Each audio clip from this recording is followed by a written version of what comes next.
up, y'all? I am your girl Candy, and I'm about to speak on it. I had already heard. I can turn a shade tree into a money tree. Yes. Well, what did you think about that episode? It's the beginning of all the drama. Let's start off with the light part. The light part is before we even get on the trip. How Kenya and Latoya get to be so close to where Kenya and Latoya is putting trips together now. I found a great place, Isle of Palms. Kenya barely know Latoya. Let's start there, okay?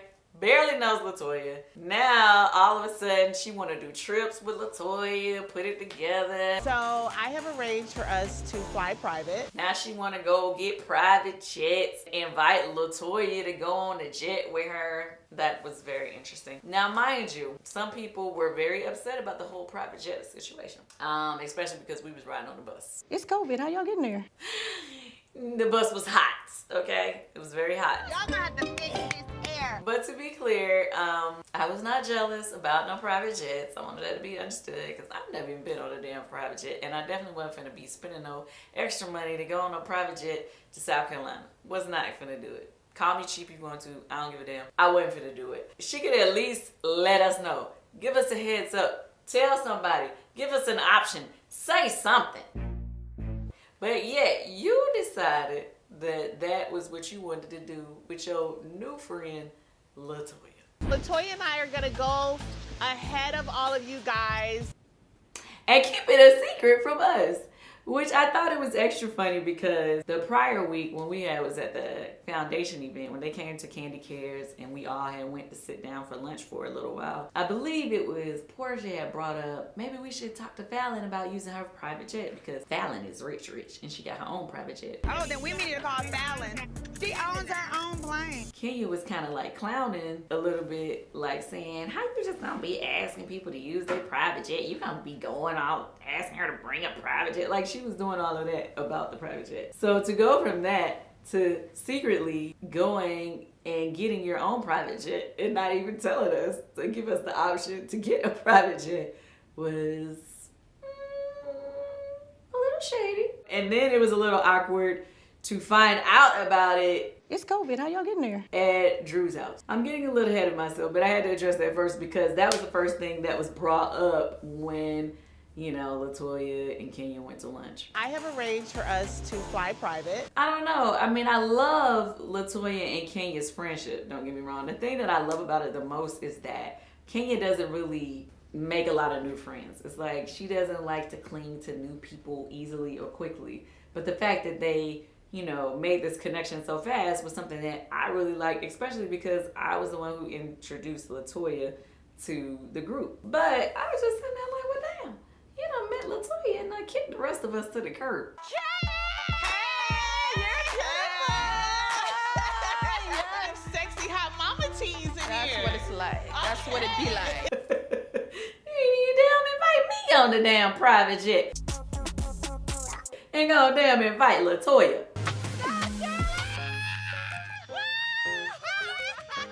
I got a twirl, honey, yes. But okay. Now she did mention Kenya this entire year basically has had issues with finding like reliable childcare or whatever, like people that she trusts to help her with her child. You know, her whole thing is she wanted to bring Brooklyn on the trip. Now that was another thing she did not tell nobody, but that's a whole nother sidebar. Her thing that we found out later was that she wanted to take this jet so that she can comfortably bring Brooklyn and the nanny on the trip, and I guess that would leave an extra seat because I guess it was a 4-seater jet. I don't know. Yeah, it was a small plane, so she was bringing, you know, giving Latoya the other option since Latoya was her co-host on this trip. It seemed like Latoya was the co-host, especially since she had the second biggest room. My room!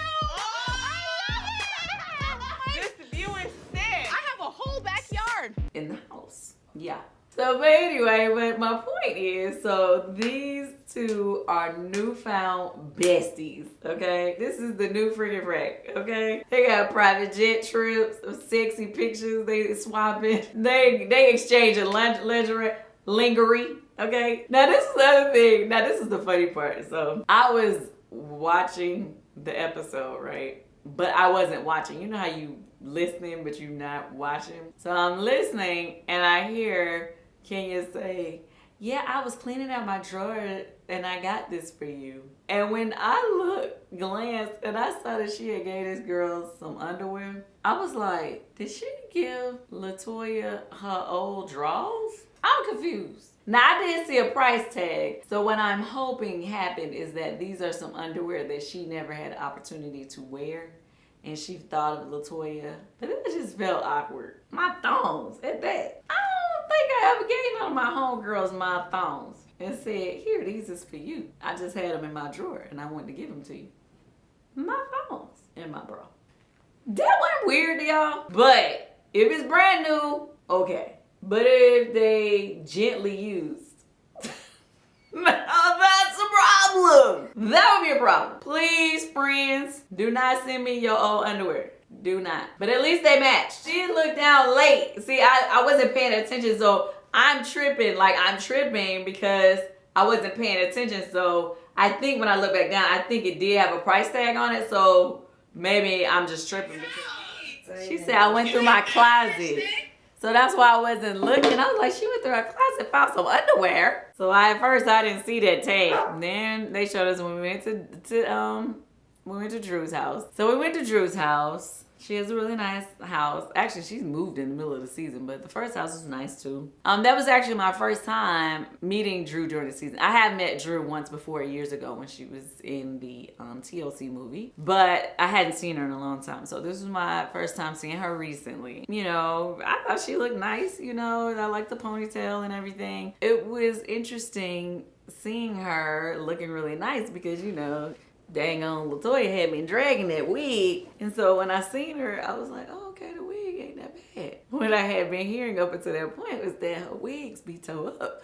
So I was like, damn, her wig ain't that damn bad. It just looked all right to me, so maybe I'm tripping. So we walked on out, and then dang on Portia done put it all on blast. Let the girl know I am going to tell her everything I know. I'm going to sing like a goddamn bird. that LaToya had been dogging out her wig and stuff, and so of course, you know, Drew took a little offense to that. She was coming for you. She came for me? She was. I don't even know her. Of course. So then we go to the table, and you know, it was cool, and she kind of let the cat out the bag that Kenya was going ahead of us down to South Carolina and all that stuff. I don't care who knows that I'm taking a private jet. Fast forward. We get ready. Twirl again one more time for me. And drop it low real quick. Hey, that's what I'm gonna do for Cynthia. I don't care. Are you ready for the doctor? Everybody has to leave from my house. Hey, we outside. I'm right here. I was just giving my last little minute hugs on Blaze. The part that cracked me up was, okay, so y'all already know that me and Portia's relationship has been on the road to recovery for quite some time. We went from being in a very, very bad place. She said that we have a sex dungeon in the house. Where is it, girl? Let me see. Trying to be cool to going backwards to going cool and going backwards, and then we was kind of alright, and then slowly creeping up and better and better and better. Coming into this season, you know, we was doing decent or whatever. That was her first time, I think, coming to my house for anything in a while. What we doing? We gotta eat all this food, all this drink. But y'all gonna be eating while I'm Y'all gone. got some more ice. I gotta go. Tucker resident. And so Dennis had, you know, dropped her off, and so I was like, oh, okay, Dennis done dropped her off, and, you know, clearly, you know, I didn't know if we was all gonna be still cool, but everybody was nice and cool. So, and then she was like, come on, give me a kiss. And so I was like, yeah, no, we don't never need to kiss no more. Portia. She kissed me in the club and told me she wanted to eat me till I come. Now, Then they had to go do the damn flashback, because you know how evil they can be. They always want to go down, bring up the old boo. You don't have a sex dungeon? No, I do not. So they damn flashing back to all the old craziness. So that was crazy, but it was funny too, actually, because now I can laugh about it. How many days do we have left? Today is Wednesday. We got one more day. And Candy's a businesswoman. She's a boss. Trust me, if she had a sex dungeon, she would figure out how to monetize it. I heard somebody been talking about dungeons, right? You are the first person to ever call me a dungeon master, but okay, I'll take that. And then we get onto the bus, and Marlo has a entire hazmat suit on.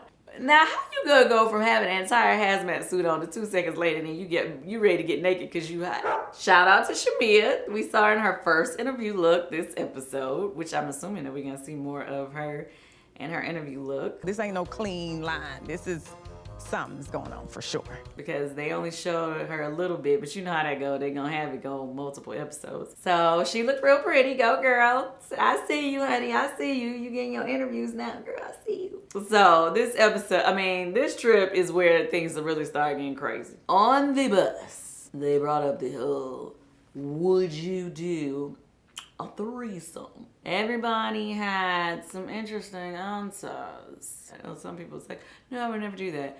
Portia was like, of course. Do you feel that people have been consistent over the flashbacks over the years of their answers? Like Marlo seems to be consistent with her answer about females. Yeah, Marlo definitely is consistent about her answer when it comes to anything about a girl on girl anything.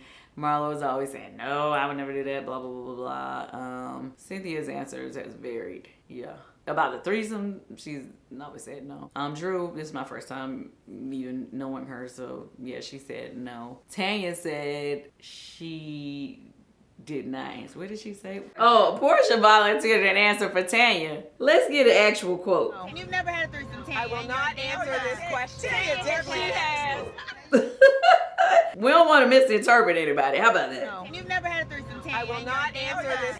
She said, I will not answer that question. Portia said, you a damn lie. Basically, you done had a threesome. And then they started asking me about NDAs and whatnot or whatever. Do you make them sign like an NDA if you were gonna do this? Yeah. No, seriously. Yes. What I can say is that I love this new, this free to be me Portia. Meaning her answers is varied in the past. You know, there were times in the past where she wasn't so open about things, and which I feel led to the bullshit in the past. You know, and now it's just that she kind of more owns it. Like yeah. You know what I mean? Yeah, before it was like, blame it on Annie. You know, now it's more she just owns her.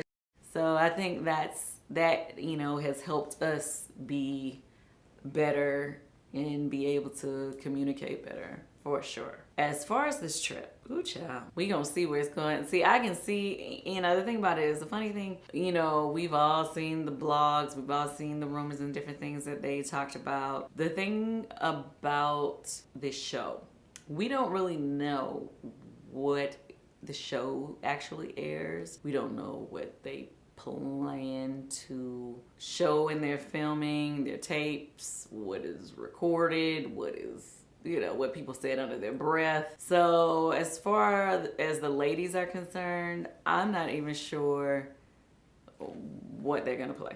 Can I ask, from what they have shown, the room charts?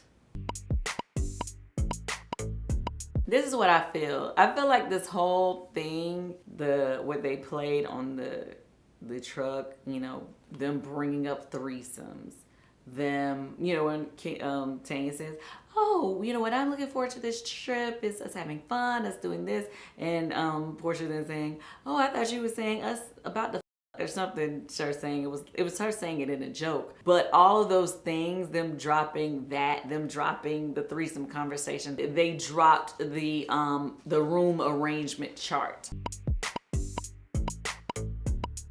Like, we ain't even made it to the house and they've already dropped the room arrangement chart. Normally, they wait till we get there and show us all running to our rooms and stuff before they drop a room arrangement chart. So I feel like they are planting these seeds already. You already know. They setting us up for the bullshit.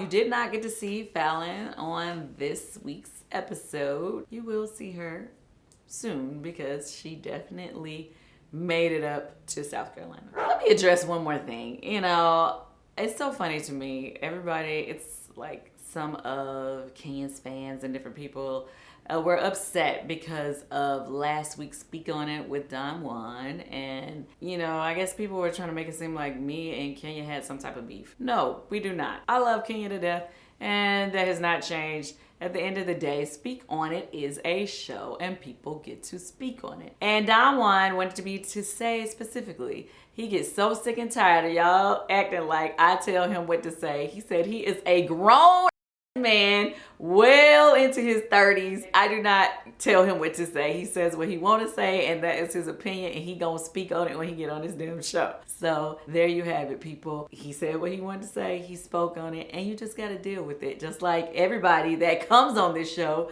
Kenya included, they speak on it when they get on here. I tell everybody they can say what they want to say. This is their opportunity to speak and have an opinion. Anyway, it's her birthday.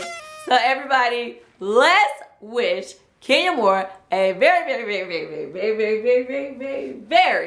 happy birthday. It is 50 Shades of More, and we have to wish her a very fabulous 50th birthday. She's beautiful, she's very intelligent, and she's successful. She has it going on. Happy birthday, Kenya. I love you, and I'm so glad that I can call you a friend. And I'm so glad that we can say what we have to say with each other, to each other, and still be friends. Forget what the world has to say. I love you, and I want you to know that I wish you the very best, happy 50th birthday ever. So everybody, like, share, comment, subscribe, and until next week. Your name's Bolo, and what is it that you do? What do you want us to know about you? Yo, what it do? Michael Bower, also go by the name of Bolo the Entertainer. Boom, boom, boom. Yeah, bow. Thank you for watching. Speak on it. I had already heard. I can turn a shade tree into a money tree.